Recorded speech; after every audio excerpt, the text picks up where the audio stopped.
Hello Internet, I'm in the process of disassembling this what is this? RTX 8000 Quadro that came in earlier today. Actually yesterday, it's 2 o'clock in the morning right now. I haven't taken it apart, I just kind of quickly looked over with the multimeter for resistances and I found 2.5 ohms, though I'm not exactly sure where I have 2.5 ohms here, either on 1.8 or on memory. I think it's on memory, which is kind of scary. 2.5 ohms is very low, even considering the fact that, what do we have here? So these are 2 gigabyte chips, so 24 gigs here, 24 gigs on the back, so 48 gigabyte memory on this little baby. And it makes me wonder, I don't think 2.5 ohms is acceptable. I could probably look. Let's see if I can find any visual reference to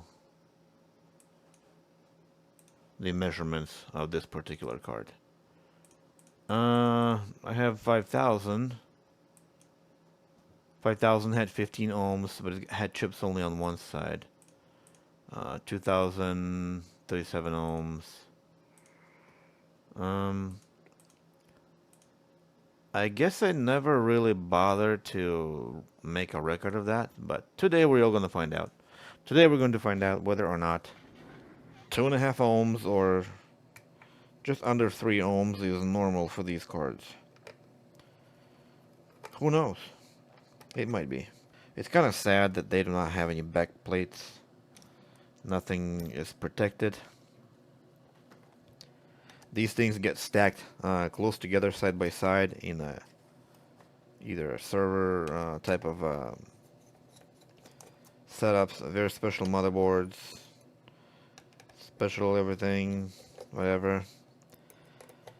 And it's very sad that they do not build these things to protect all that circuit on the back. Not to mention they don't even put fuses on here. So if, say, a driver MOSFET shorts out, there's nothing to protect the circuit from blowing a hole onto the board. You pay several $1,000s for this thing and it doesn't even come with a 50-cent fuse. So now the dilemma I'm facing now is taking it apart. Let's see, gotta make sure I got all the screws out. Yeah.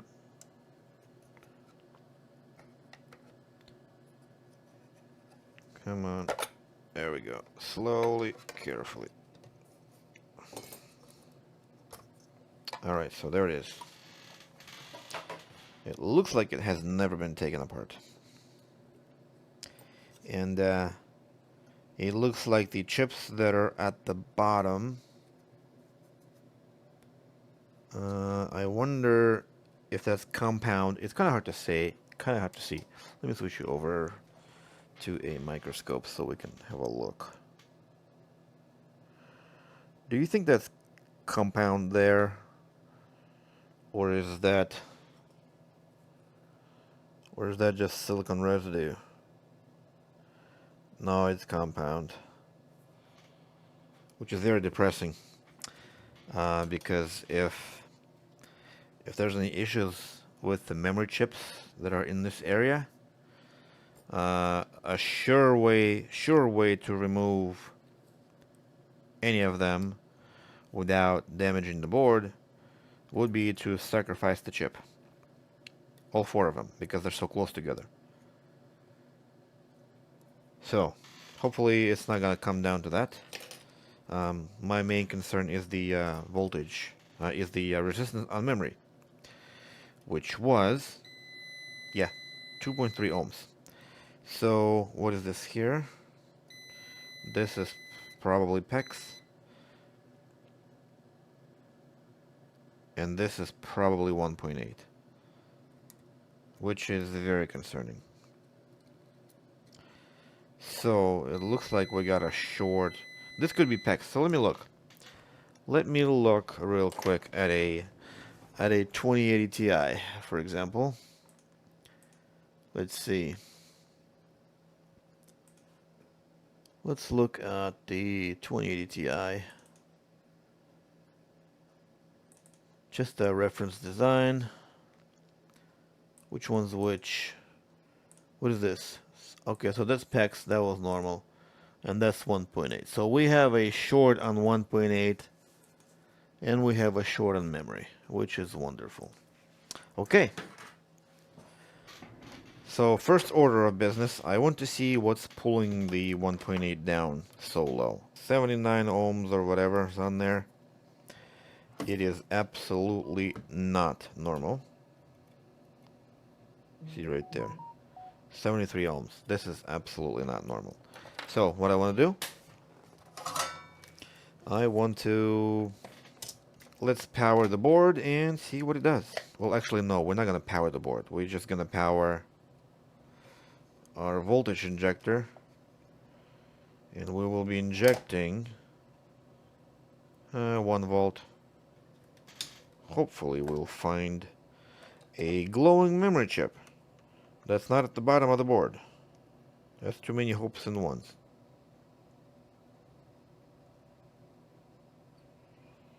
Am I getting it?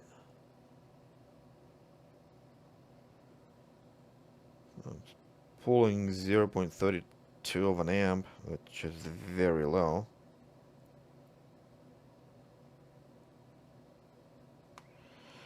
So I'm gonna have a look around.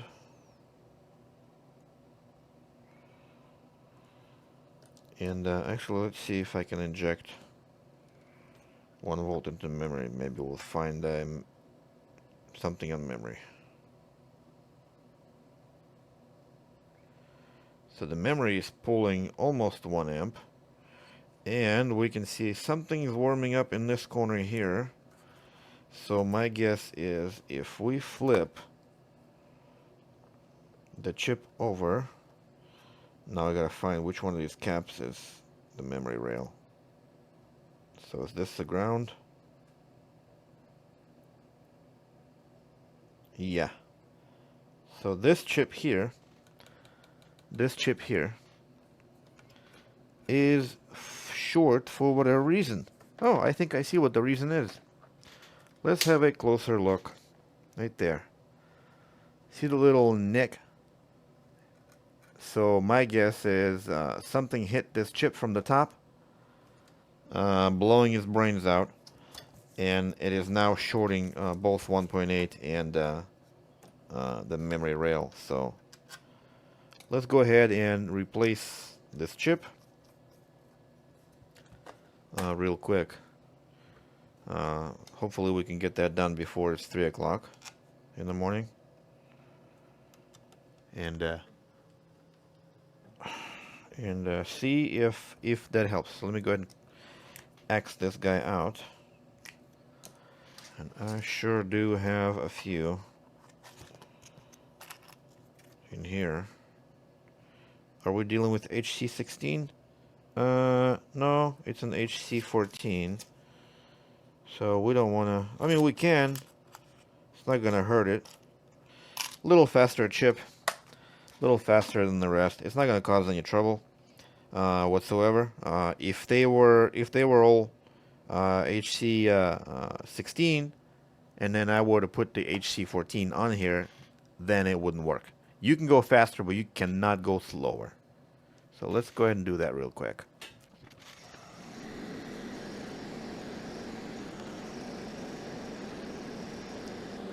Okay, so the card is now cooled down. Let's see what it would get on memory now. 6-7 ohms almost. And 1.8.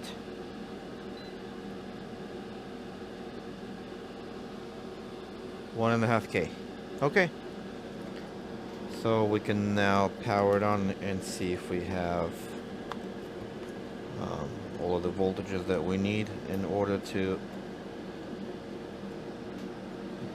boot this thing by the PC. Let's have a look at... We'll probably go straight to PEX. If we got PEX, then we should have everything else. So let's check for PEX. And we got PEX. And the card is pulling just over an amp. Maybe 1.5. This screen here is lying. I don't know why. Who cares?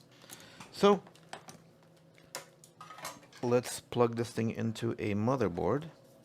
Boot it up and they run a memory test just to make sure that none of the other chips have any issues. And you just never know. That goes in here. Oh, we do not have an HDMI, so we're gonna have to use the display port. Okay, no problem. Let's use display port. Alright, looks like we get a picture. That's very good. Let's enter the boot menu and observe my latest and greatest menu for testing the memory. The menu is brought to you by... Oh, we can't even see it because it's all up there. Okay, so this menu is brought to you by Joe Biden 1.2. Okay, anyway, who cares? Let's run the memory test. I had to put some funny name on there. So, the guy is getting famous. The whole world knows him. So we might as well put his name everywhere to get a little bit of piggyback off of his fame a little bit, you know? Nice. We got a pass. Cool. So shut down. And I'm going to go ahead and assemble the card. And then we'll run some tests, make sure that everything is nice and fluffy.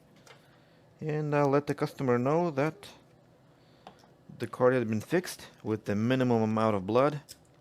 And speaking of blood, I gotta go and clean up that flux residue from the back. And I'll be doing that with our beloved alcohol. And my new favorite toy, the Blow Job Expert Turbo. This thing here, model X3. See right there, X3. Gives you the X3 of a blowjob. It does amazing blowjob. I highly recommend it. Every man should get one. Allow me to demonstrate. So you brush around, even if you get alcohol under the chip, and then you just blow it out.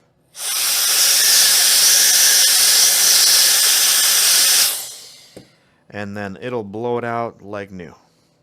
See, that's a fine blow job right there. Can't even tell that the chip had ever been in place. So, yep.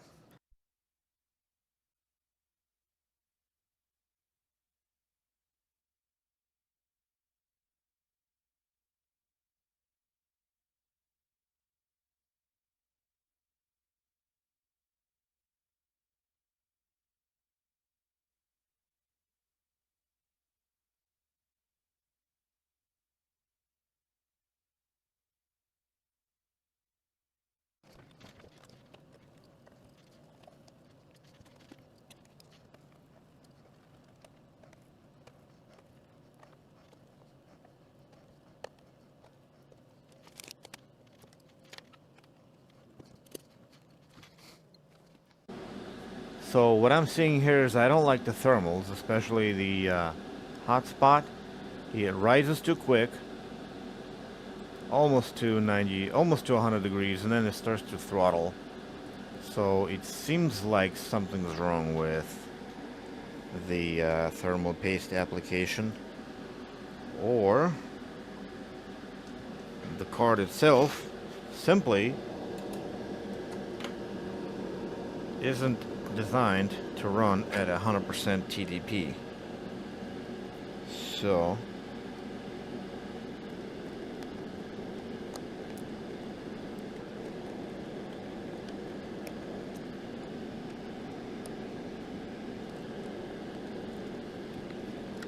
And no, everything is looking fine. Everything looks fine to me. I don't know why it was thermal throttling.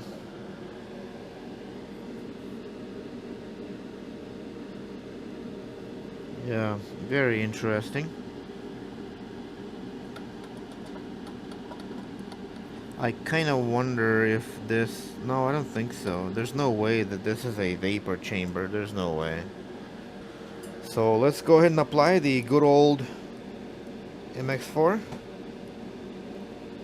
that we all know and love, and see if that makes it any better. If it does, I would actually be surprised, because I see much better temperatures with an old with the GD. What is this? A GD2? Yeah, I see way better temperatures with this than with an MX4, but I don't know. Who knows?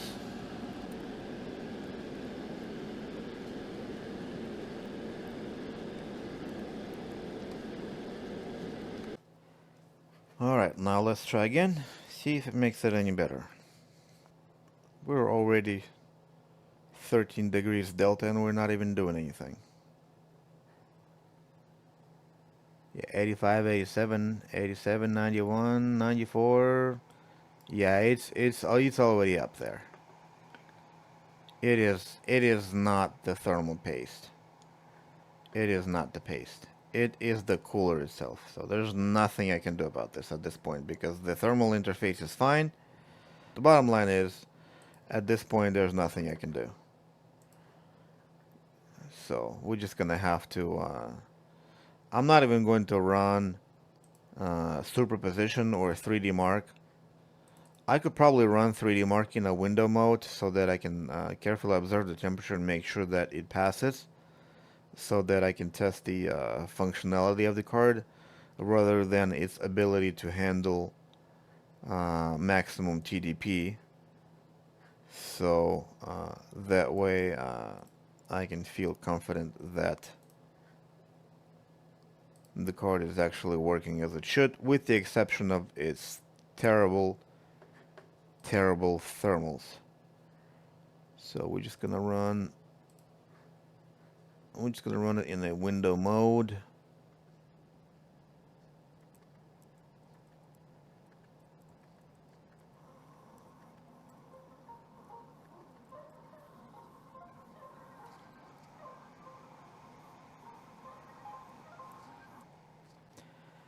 Yep, absolute disaster of a temperature control on this card. So nothing I can do about that, that's for sure. You know what I'm gonna do?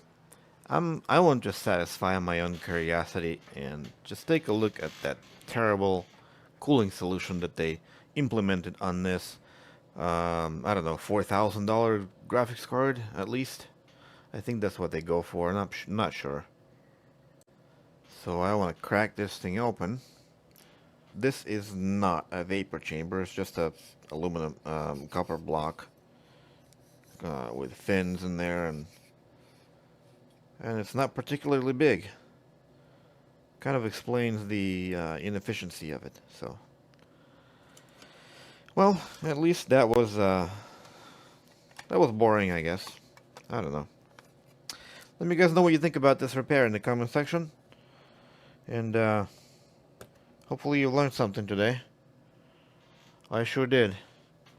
Coolers on these cards are absolutely terrible. Goodbye.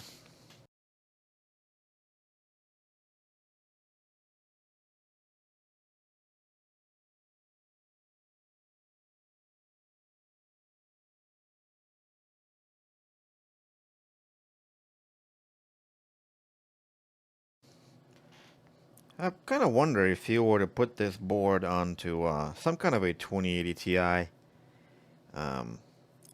heatsink. I kind of wonder how it would perform, in terms of games and whatnot. It would be very interesting to see. But then, of course, you would have to find a cooler that would have some sort of access for the PCI Express cables coming out the back. So that could be challenging, but I'm sure that there are cards like that. So anyway, that's just me mumbling. It's 3 o'clock in the morning. I gotta go to sleep. I don't even know what I'm talking about.